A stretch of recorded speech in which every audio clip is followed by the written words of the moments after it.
Alright, we're going to do a reading of the prologue, Fractured Part 1. This is a prequel to the Shattered Empire series, which comes out with Book 1 in December, hopefully, barring no delays. So here we go. This is the prologue. It's called The Black Knight. So this is from Oliviana's point of view. Alright. The 6-year-old Oliviana sat playing with her new pet baby bunny Tux in the Imperial Ballroom. Her twin sister Orica ran around the columns in circles with Avery, a maid's daughter, and her new pet piglet, Mr. Sparkles. That is such a stupid name. He's a filthy, mud-loving pig. She held up the black and white rabbit who looked like he was wearing a tiny tuxedo. Unlike you, your name makes sense. Okay, obviously I appear to have some typos here, which I'm a little confused by because I've gone over this a handful of times, so I apologize to anyone who has that. Slow down, you two, called out the Empress, standing before her throne with the Emperor. Sorry, Mom, Orica said. No problem, Goose, her mother said, turning to her taller husband. So I'm thinking we hang up some rainbow lights along here. I'm not feeling it. He scratched the blonde beard on his chin, then pointed. How about over there? No, that's where the speakers are supposed to go. Oliviana stared into Tux's fluffy face. I don't think rainbow lights are a good idea at all. Do you agree, Tux? The bunny stared at her, wriggling its nose and shuffling its dangling feet. Tux says he agrees with me. Well then, what do you think we should use? Her dad asked, with a smirk as he crossed his arms.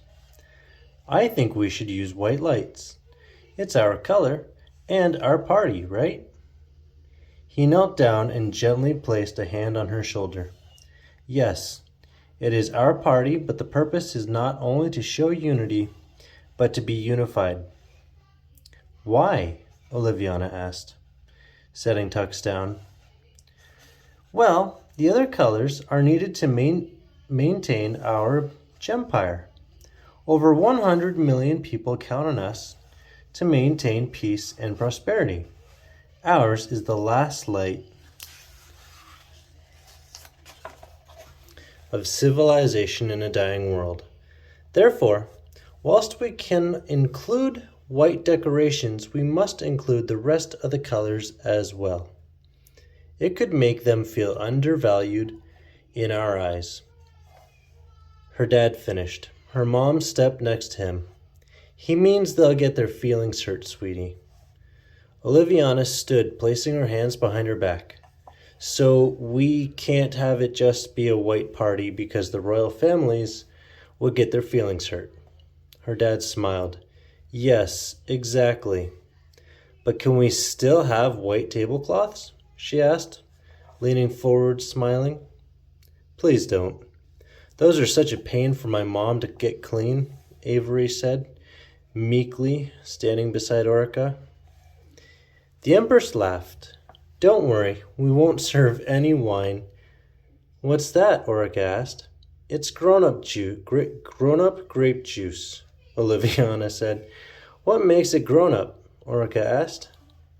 I don't know, Oliviana shrugged. The twin opals glanced at their mother.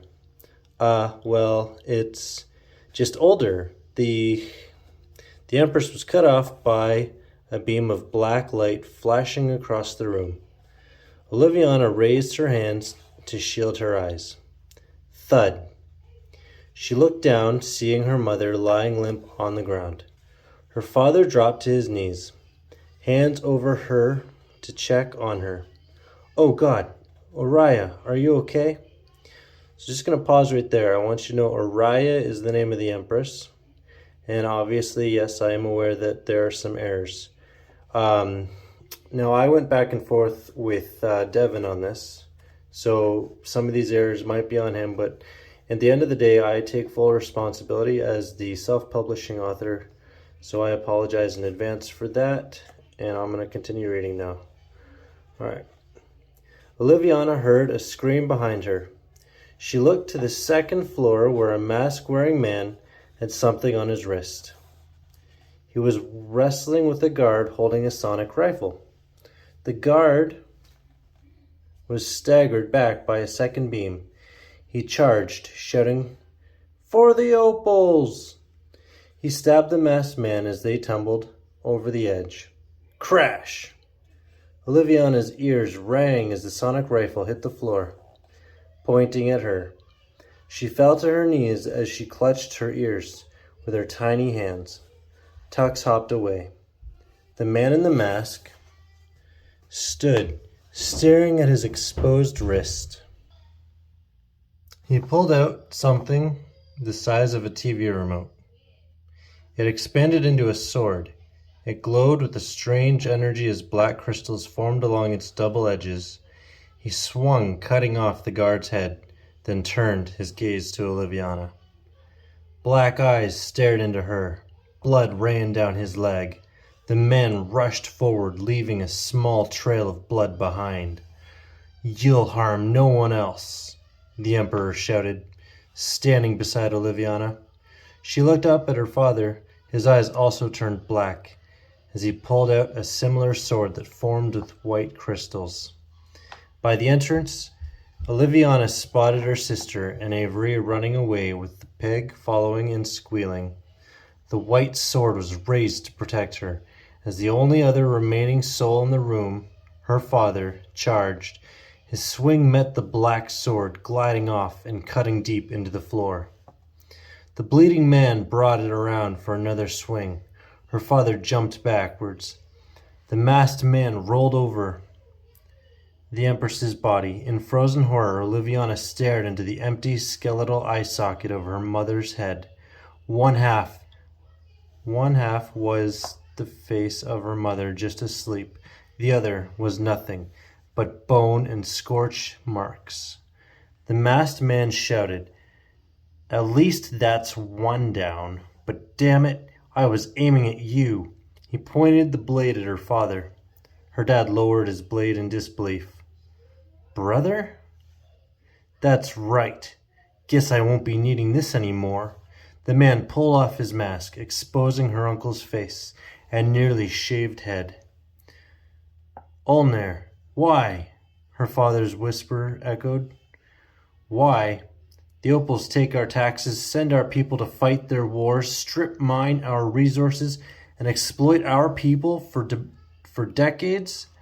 I finally thought that now that we had someone on the inside you'd help us. But no, you abandoned us." The last sentence dripped with disdain.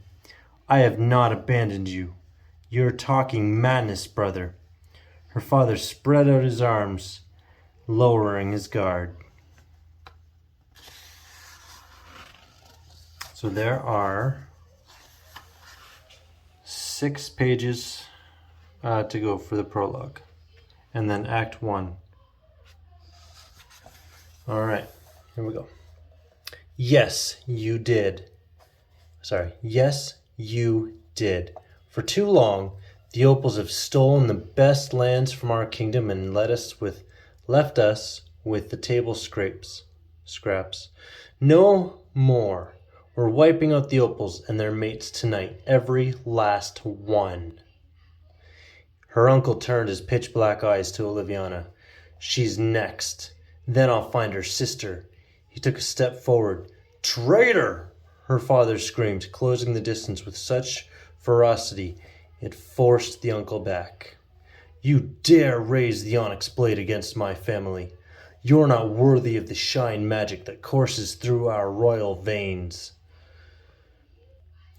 I'm gonna pause right there because this video is just about up for my amount of time that I can use. So I'm gonna have a part 3 in a moment. So you can come back for part 3 or technically part 2 of the reading of the prologue. This is for Fractured, prequel to the Shattered Empire series. So I don't know if my errors are formatting issues, or I know some of them are my spelling errors, but I'm not sure. But anyways, look forward to part 2.